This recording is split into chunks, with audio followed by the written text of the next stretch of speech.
अस्सलाम वालेकुम नाज़रीन, मेहरान टीवी न्यूज़ पे भलेकार आऊं आहियां प्रिया गुल। सबका पहिरीं एक नज़र हेडलाइंस ते।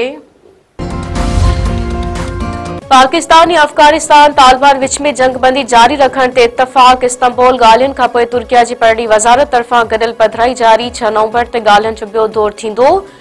धुरियूं निगरानी तस्दीकी निज़ाम क़ाइम करण ते मुत्तफ़िक़। पधिराई में चयो वियो आहे त निज़ाम अमन जे क़याम खे यकीनी बणाईंदो। भञकड़ी कंदड़ धुर मथां सज़ा लागू कई वेंदी। केपीके जी 13 रुकनी नई काबीना अॼु हलफ़ खणंदी। काबीना में मीना खान, फज़ल शकूर, फैसल तुर्की ऐं आकिबुल्ला शामिल। शफ़ी खान, खलकुल रहमान, डॉक्टर अमजद ऐं रियाज़ खान भी काबीना जो हिस्सो हूंदा। नाणे खाते जो अॻूणो सलाहकार मुज़म्मिल असलम भी सुहेल अफरीदी जी काबीना में शामिल।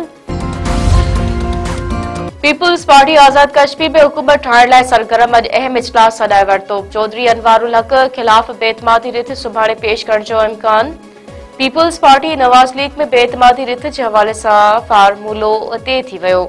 सदर आसिफ अली ज़रदारी सां वज़ीर आज़म शहबाज शरीफ जे हवाले सदर में मुलाक़ात। आज़ाद कश्मीर जे नए वज़ीर आज़म जे नाले हुकूमत जी जोड़ जग ते ॻाल्हि ॿोल। बढ़ाणी वेझो पीरसन चोरनि सां मज़ामत ते गोलियूं हणी क़तल। ॻोठ हुज़ूर बख़्श हालती में हथियारबंदनि पारां अटे चकी मां चोरी जी कोशिश। मज़ामत ते चोरनि 55 वरनि जे अब्दुल अज़ीज़ हालती खे गोलियूं हणी क़तल करे छॾियो। भाॻियनि जी फायरिंग में हिकु चोर बि मारिजी वियो। अरबाब कोश तौर सुञाणप। नुसरत फिरोज़ में फसल जे भेल तां धुरियनि में झेड़ो। नौजवान कुहाड़ियूं हणी क़तल।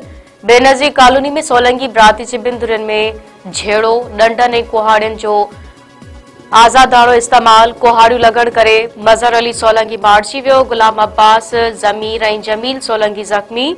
मक़तूल जे वारसनि चवण आहे त सारियुनि जे फसल जे भेल ते वहीद सोलंगी जे धुर ॾांहुं दांह खणी वियासीं, जंहिं ते जवाबदारनि डंडा ऐं कुहाड़ियूं हणी हिकु नौजवान खे क़तल ऐं 3 ॼणनि खे ज़ख़्मी करे छॾियो।